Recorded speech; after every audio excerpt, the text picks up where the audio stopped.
तर दृश्य आपण ठाण्यातली पाहतोय। आनंद आश्रमामध्ये एकनाथ शिंदे आणि रवींद्र फाटक पोहोचलेले आहेत। रवींद्र फाटक हे ठाण्यामध्ये बिनविरोध निवडून आलेले आहेत। ठाण्याची जागा पहिल्यांदाच बिनविरोध निवडून आलेली आहे आणि याचाच जल्लोष करण्यासाठी, आनंद व्यक्त करण्यासाठी शिवसैनिक आनंद आश्रमामध्ये पोहोचलेले आहेत। ठाणे विधान परिषदेची निवडणूक बिनविरोध झालेली आहे। महायुतीचे रवींद्र फाटक यांची बिनविरोध निवड झालेली आहे। मवियाचे उमेदवार अभिजित पवारांनी माघार घेतल्यानं ही निवडणूक बिनविरोध झाली आहे। यानंतर रवींद्र फाटक यांनी आज जिल्हाधिकारी कार्यालयामध्ये येऊन प्रमाणपत्र घेतलेले आहे। त्यानंतर हे सगळेजण आनंद आश्रमामध्ये देखील गेलेले आहेत। आनंद दिघे यांना अभिवादन केल्यानंतर एकनाथ शिंदे यांचं देखील या ठिकाणी स्वागत करण्यात आलं आणि रवींद्र फाटक यांनी त्यांचे आभार देखील मानलेले आहेत। जिल्हाधिकारी कार्यालयामध्ये रवींद्र फाटक यांनी प्रमाणपत्र घेतलेलं आहे। रवींद्र फाटक यांची बिनविरोध निवड झालेली आहे। मवियाच्या उमेदवारांना माघार घेतल्यानं ठाण्यामध्ये पहिल्यांदाच ही निवडणूक बिनविरोध झालेली आहे आणि रवींद्र फाटक हे ठाणे मतदारसंघामधून आता निवडून आलेले आहेत। सध्या आपण शिवसैनिकांचा उत्साह या ठिकाणी पाहतोय। मोठ्या संख्येने शिवसैनिक आनंद आश्रमामध्ये पोहोचलेले आहेत। ज्यावेळेस उमेदवारी अर्ज भरण्यासाठी रवींद्र फाटक जात होते त्यावेळेस देखील त्यांच्यासोबत एकनाथ शिंदे होते आणि ज्यावेळेस आज ते जिल्हाधिकारी कार्यालयामध्ये प्रमाणपत्र घेण्यासाठी गेलेले होते त्यावेळेस देखील त्यांच्यासोबत एकनाथ शिंदे उपस्थित होते। सध्याची दृश्य आहेत ठाण्यातील आनंद आश्रमामध्ये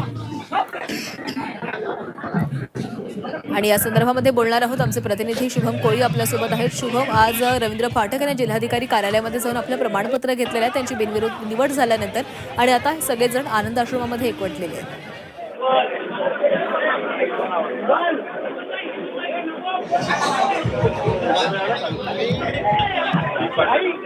शुभम, माझा आवाज येतोय तुमच्यापर्यंत पोहोचतोय का?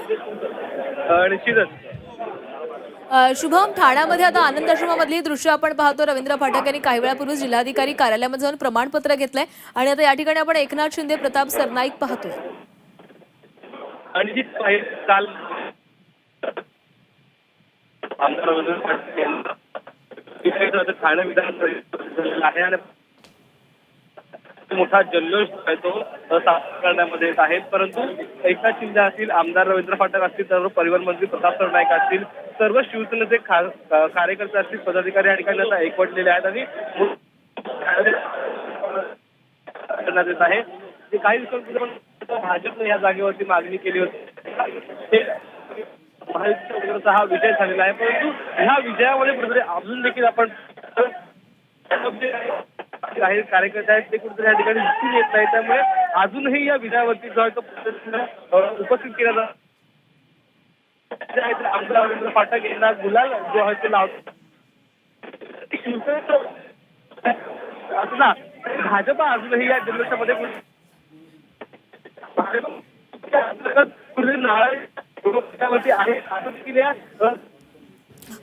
नक्कीच ही दृश्य आपण पाहतोय। गुलाल उधळण्यात आलेला आहे या ठिकाणी आनंद आश्रमामधली ही दृश्य आपण पाहतोय। खरं तर हा विजयाचा गुलाल म्हणावा लागेल कारण ठाण्यामध्ये पहिल्यांदाच बिनविरोध ही निवडणूक झाली आणि रवींद्र फाटक हे या ठिकाणी निवडून आलेले आहेत। मवियाच्या उमेदवारांना माघार घेतल्यानंतर आज रवींद्र फाटक हे जिल्हाधिकारी कार्यालयामध्ये गेलेले होते आणि त्यांनी प्रमाणपत्र घेतलेलं आहे आणि या ठिकाणी आपण शिवसैनिकांचा जल्लोष पाहतोय।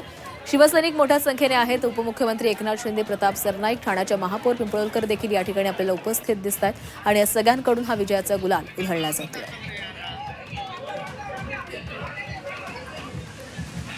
तर ठाण्याच्या आनंद आश्रमामधून ही दृश्य आपण पाहतोय। काही वेळापूर्वीच या ठिकाणी एकनाथ शिंदे होते, तसंच मंत्री प्रताप सरनाईक देखील या ठिकाणी उपस्थित होते। रवींद्र फाटक हे या मतदारसंघामधून बिनविरोध निवडून आलेले आहेत आणि याचाच आनंद व्यक्त करण्यासाठी, जल्लोष करण्यासाठी आज सगळे शिवसैनिक ठाण्यातल्या या आनंद आश्रमामध्ये एकवटलेले आहेत।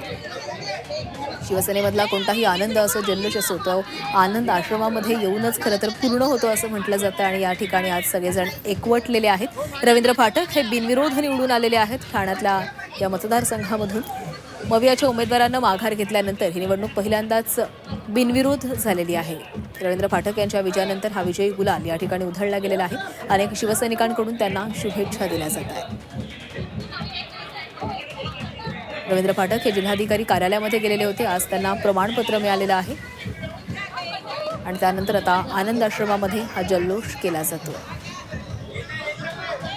त्यावेळेपूर्वीच मुख्यमंत्री उपमुख्यमंत्री एकनाथ शिंदे हे देखील या ठिकाणी आलेले होते आणि त्यांनी देखील रवींद्र फाटक यांना शुभेच्छा दिलेल्या आहेत. शिवसैनिकांची मोठी या ठिकाणी गर्दी झालेली पाहतोय. पोलिसांचा बंदोबस्त देखील या ठिकाणी तैनात आहे. रवींद्र फाटक यांना शुभेच्छा देण्यासाठी अनेक जण या ठिकाणी आलेले आहेत. हा जल्लोष आपण या ठिकाणी पाहतोय.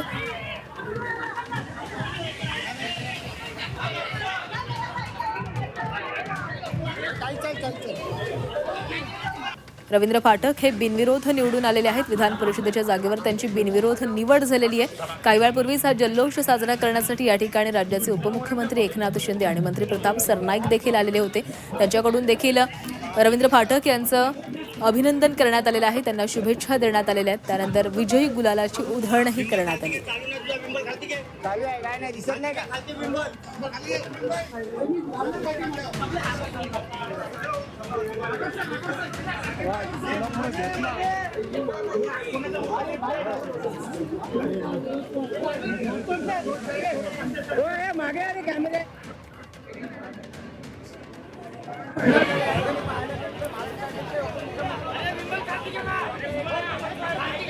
ठाण्याची जागा ही बिनविरोध झालेली आहे आणि त्याचाच जल्लोष आनंद आश्रमामध्ये करण्यात आलेला आहे.